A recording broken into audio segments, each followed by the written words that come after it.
Hello students, आज के इस वीडियो में हम डिस्कस करेंगे MHI 101 के कुछ इम्पॉर्टेंट क्वेश्चन आंसर्स के बारे में जो कि आपके अपकमिंग एग्ज़ाम के लिए काफ़ी यूज़फुल हो सकते हैं। सबसे पहले तो मैं आपको इस PDF के बारे में कुछ डिटेल दूंगा, उसके बाद इसके क्वेश्चंस और आंसर्स को देखेंगे। तो ये सब्जेक्ट कोड जो भी स्टूडेंट इग्नू से MA हिस्ट्री कोर्स कर रहे हो और जिन्होंने अपने कोर्स में MHI 01 को सेलेक्ट किया हो या बाकी सब्जेक्ट कोड जिसमें 07, 08 सभी कोड हैं, तो उनके वीडियोस को भी हमने अपने चैनल पे अपलोड कर दिया है, तो उनको जाकर आप चेक कर सकते हैं। सब्जेक्ट का नेम है आपका प्राचीन और मध्ययुगीन समाज और इसे आप sample paper PDF, gas paper PDF या इम्पॉर्टेंट क्वेश्चन आंसर PDF कुछ भी कह सकते हैं। इस PDF का उद्देश्य आपके अपकमिंग एग्जाम में हेल्प करना है।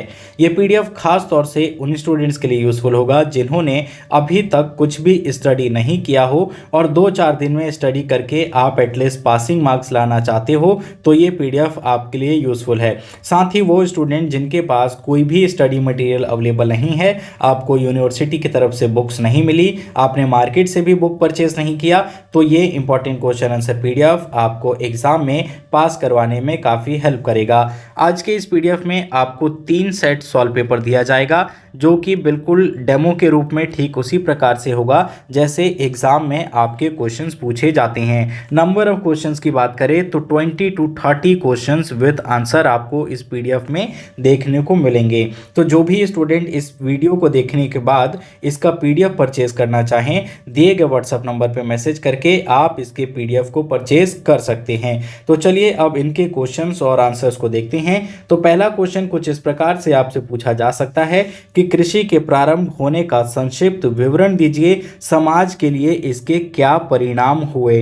तो इसको शॉर्ट में हम डिस्कस करते हुए चलेंगे क्योंकि अगर पूरे आंसर्स को डिस्क्राइब किया गया तो वीडियो काफ़ी ज़्यादा लेंथी हो जाएगी। तो यहाँ आपको जिक्र करना है कि कृषि का प्रारंभ किस प्रकार से हुआ था और समाज के लिए इसका क्या परिणाम निकला। तो इसमें देखिए बहुत सारी थ्योरियाँ दी गई है जो राइटर्स हैं जो हिस्ट्री के उनके द्वारा, जिसमें से एक थ्योरी आपका ओएसिन थ्योरी है। इसके अलावा भी कुछ अन्य थ्योरियाँ हैं और यहाँ पे विद्वान पहले तो शुरू में कंफ्यूज थे या उनके बीच में मतभेद था कि आखिर कृषि की शुरुआत कैसे हुई। क्या किसी एक व्यक्ति ने कोई बीज बोया था, किसी फसल पद्धति की शुरुआत की थी, उसकी फसल की क्या प्रक्रिया होगी इसके बारे में एक व्यक्ति ने शुरू किया, या कई जगह पे हमें इसके बारे में इसका फैलाव देखने को मिला। तो इसमें जो एक मान्य थ्योरी थी, इसमें जो हमने आपको बताया एओसिन थ्योरी, तो इसमें कहा जाता है कि जब लोग जो थे ऐसी जगहों पे इकट्ठा होने लगे जहाँ पे चारागाह था, बारिश अच्छी होती थी, तो वहाँ पे धीरे धीरे क्या हुआ कि फसलों का निर्माण होने से पहले कुछ पेड़ पौधे उगे और इन पेड़ पौधों के उगने के बाद वहाँ पे बहुत सारे लोग इकट्ठे होने लगे, वहीं रहने लग गए, पशुओं का उन्होंने पालन शुरू कर दिया और धीरे धीरे ये प्रक्रिया आगे बढ़ते हुए भोजन की तलाश में उन्होंने वो फसल व्यवस्था की भी शुरुआत की और एक अच्छी जलवायु मिली जहाँ पे बारिश भरपूर मात्रा में थी। तो इस प्रकार से हमें वहाँ पे कुछ फसलों की शुरुआत देखने को मिलती है। कौन कौन से वो फसल थे, क्या क्या उगाए गए और फसलों के अलावा जो कैसे वो अपना जीवन यापन करते थे, तो उसमें हमें उनका मछली मारने को दिखता है क्योंकि वो नदियों के आसपास रहने लगे तो मछली पकड़ के खाते थे। और इसके अलावा कंदमूल लगाना शुरू कर दिया उन्होंने शुरू में। तो ये कुछ प्रक्रिया थी जिसे आप इस आंसर्स में लिखेंगे। इसका चाहें तो आप स्क्रीनशॉट भी ले सकते हैं या इस क्वेश्चन को नोट करके अगर आपके पास कोई भी हेल्प बुक अवेलेबल हो तो उसकी मदद से इसे प्रिपेयर कर सकते हैं। ठीक इस प्रकार से नेक्स्ट क्वेश्चन हमारा आ जाता है, कांस्य युगीन सभ्यताओं में लेखन के तरीकों की परंपराओं का विश्लेषण कीजिए। तो जो कांस्य युगीन सभ्यता थी उसमें जो लेखन की प्रक्रिया थी वो किस प्रकार की थी, उनकी परंपरा किस प्रकार की थी, उसके बारे में आपको आंसर लिखना है। तो देखिए आज की अगर हम बात करें तो आपको कुछ लिखने के लिए कहा जाए तो ये एक बहुत सरल प्रक्रिया हो जाएगी क्योंकि हमारे पास आज लिखने के लिए पेन अवेलेबल है और कॉपी अवेलेबल है, तो उसके ऊपर हम शब्दों के माध्यम से लिख सकते हैं। लेकिन जिस कांस्य युग की बात कर रहे हैं सभ्यता की, तो उस समय ना ही कोई शब्द था और ना ही किसी प्रकार के लेखन के लिए औजार उपलब्ध थे। तो उस समय हमें अलग अलग जगह पे अलग अलग लिखने की प्रक्रिया देखने को मिलती है। जैसे अगर हम मिस्र वगैरह की बात करें तो वहाँ पे हमें कुछ जगह पे सरकंडियों का इस्तेमाल देखने को मिलता है। सरकंडियों को पहले कांस्य युगीन सभ्यता में उसको नुकीला करके उसको या तो जो चिकनी मिट्टी होती थी, गीली मिट्टी होती थी, उस पर एक परत बना के उसके ऊपर लिखा जाता था। और ये लिखाई किस प्रकार की थी? आज के हमारे जो शब्द हैं, जो हम बोल रहे हैं, ये पढ़ रहे हैं, ये शब्द नहीं हुआ करते थे, बल्कि उस समय की जो लिपि थी या जो भाषा थी वो चित्रात्मक थी। आप अगर कहीं किसी टूरिस्ट प्लेस पे घूमने के लिए गए हो या आपने अपने पुस्तकों में भी देखा हो तो पुराने ज़माने में जिस कांस्य युगीन सभ्यता की बात हो रही है वहाँ पे चित्रों के माध्यम से अपने बातों को व्यक्त करने की कोशिश की जाती थी, जिसमें आप अलग अलग जानवरों के, फसलों के चित्र देखेंगे तो उससे उनका वो संवाद होता था। और लिखते कैसे थे?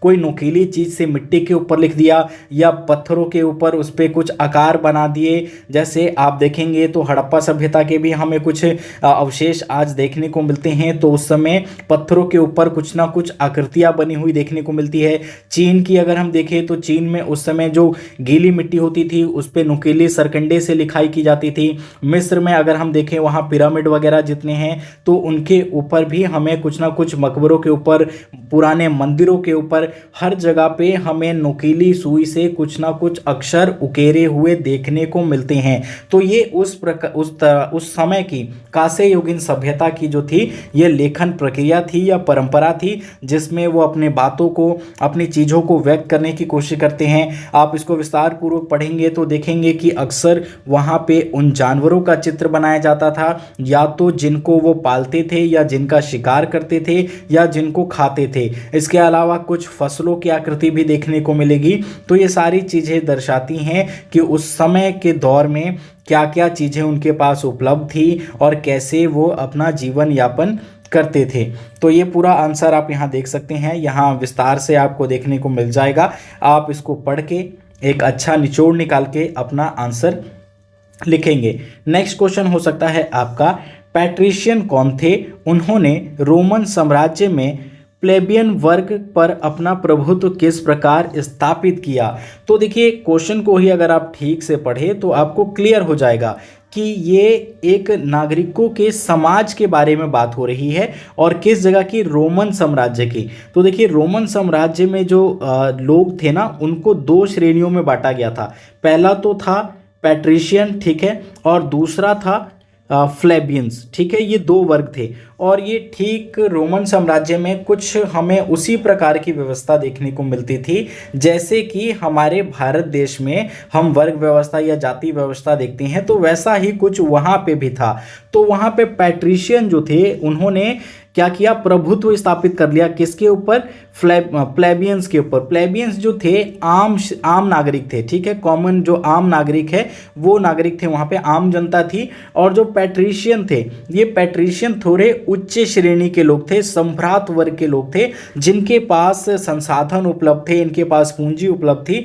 तो इन्होंने धीरे धीरे किसके ऊपर? प्लेबियंस के ऊपर जो है अपना प्रभुत्व जमाना शुरू कर दिया। हर चीज़ों में इनका वर्चस्व था। तो ये सारी चीज़ें आप इसको पढ़ेंगे तो ये भी आपको समझ में आ जाएगा। अब बढ़ते हैं हम नेक्स्ट क्वेश्चन की तरफ। तो ये आपसे पूछता है, इक्का सभ्यता पर एक संक्षिप्त टिप्पणी लिखिए। तो इक्का सभ्यता किस प्रकार की थी? वहाँ की हमें राजनीतिक व्यवस्था किस प्रकार की थी, इसका आप जिक्र करेंगे। इसके अलावा वहाँ का आर्थिक व्यवस्था किस प्रकार की थी, ये भी आपको लिखना है। तो इसको आप कई शॉर्ट नोट्स में, मतलब हेडिंग्स लिखेंगे, ठीक है, और उसके रूप में बताएंगे।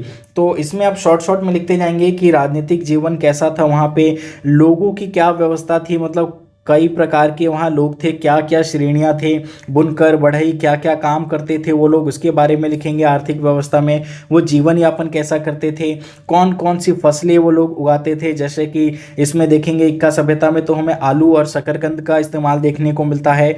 और सिंचाई व्यवस्था कैसी थी, ये सब चीज़ आप वहाँ के आर्थिक जीवन में लिखेंगे, ठीक है। तो इसको कई शॉर्ट नोट्स बनाएं, हेडिंग बनाएं। धर्म को लिख सकते हैं आप हेडिंग। क्वेश्चन के मार्क्स के ऊपर डिपेंड करेगा आप कि इसमें कितने पॉइंट्स लिखते हैं। अगर 5 मार्क्स का क्वेश्चन आता है तो 2 से 3 पॉइंट काफ़ी होगा और शॉर्ट में लिख सकते हैं। तो वहाँ के धर्म के बारे में बताएंगे कि धर्म किस प्रकार का था वहाँ पे, और कौन जो था इन धार्मिक चीज़ों में वर्चस्व किसका था, ये सब आप चीज़ लिखेंगे। नेक्स्ट क्वेश्चन हो सकता है आपका, पूर्व आधुनिक चीन में धार्मिक विचारों का विश्लेषण कीजिए। तो इसका आंसर भी हम आपके लिए स्क्रॉल कर रहे हैं, इसे भी देख लें। और शेष इसी प्रकार के क्वेश्चन और आंसर्स आपके लिए आते रहेंगे। इस पीडीएफ को अगर आप परचेज़ करना चाहते हो तो दिए गए व्हाट्सअप नंबर पर मैसेज करके इसे आप परचेज़ कर सकते हैं। और बाकी के सब्जेक्ट के वीडियोज़ देखने के लिए वीडियो के डिस्क्रिप्शन लिंक को फॉलो करें, या आप हमारे चैनल पर भी जाकर उन्हें देख सकते हैं। इस वीडियो में बने रहें। Thanks for watching.